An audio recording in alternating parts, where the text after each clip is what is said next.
le prince Harry a dévoilé ses mémoires, intitulées Le suppléant. Dans celle-ci, le duc de Sussex enchaîne les révélations concernant la famille royale.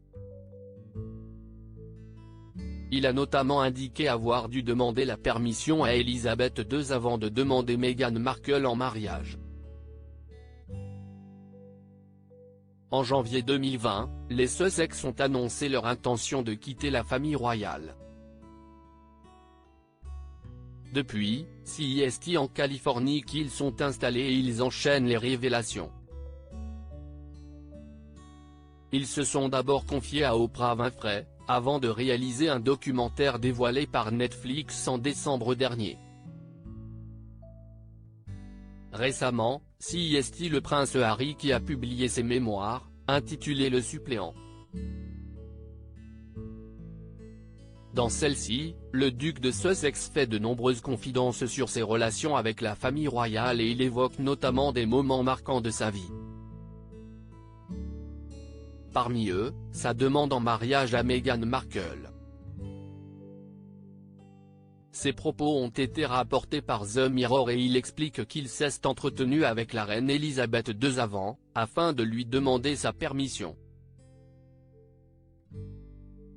Pour moi, ça n'avait aucun sens de le lui demander, a-t-il indiqué avant d'ajouter qu'il était très nerveux à l'idée de le faire. Si la souveraine refusait, que se serait-il passé? Le prince Harry a donc attendu que sa grand-mère soit de bonne humeur pour lui poser la question. Après avoir mentionné son amour pour Meghan Markle, le duc de Sussex précise « J'ai été informé que je devais te demander la permission avant de faire ma demande. » Ce à quoi Elisabeth II aurait répondu « Tu dois le faire ?» avant d'ajouter « J'imagine que je dois dire oui. » Une réponse qui a été un véritable soulagement pour le prince Harry. Dans ses mémoires, le prince Harry se souvient dans les moindres détails de ce moment. Avant de lui donner la permission, la reine Elisabeth II a marqué une petite pause, que le duc de Sussex n'a jamais oubliée. Je ne comprenais pas. Est-elle sarcastique? Ironique? Délibérément énigmatique? A-t-elle fait un jeu de mots? S'est-il demandé avant de poursuivre, je n'avais jamais vu ma grand-mère faire de jeux de mots et c'était un moment extrêmement bizarre, pour ne pas mentionner largement gênant, pour qu'elle commence à en utiliser. Toutefois, le principal concerné a tenté de reprendre ses esprits, assurant qu'il était à l'origine de cette réponse. Peut-être est-ce mon utilisation du mot avoir et elle n'a pas pu résister à l'idée d'en jouer, assure-t-il avant de déclarer que, selon lui, il avait l'air d'une marionnette. Je l'ai remercié en disant que c'était fabuleux, a conclu le prince Harry. Un échange qui a beaucoup marqué le frère du prince William mais qui lui a permis de se fiancer avec la femme de sa vie avant de l'épouser en mai 2018.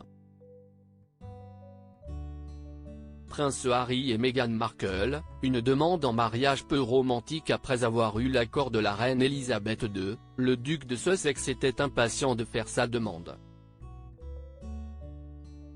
Dans le documentaire diffusé sur Netflix, le principal concerné a expliqué « J'ai ouvert une bouteille de champagne pendant que Meghan cuisinait et ça m'a un peu trahi. La raison ? Elle m'a dit que je ne buvais jamais de champagne et s'est demandé quelle était l'occasion. Je lui ai dit que je l'avais simplement à mes côtés, avait-il précisé. Un moment que le prince Harry n'a jamais oublié. Elle ne m'a même laissé finir. Je peux dire oui? Je peux dire oui? Me demanda-elle alors que je ne lui avais pas encore donné la bague, s'était-il souvenu. Depuis, le prince Harry et Meghan Markle sont les heureux parents de Archie et Lilibet Diana et c'est loin de la famille royale qu'ils vivent leur histoire.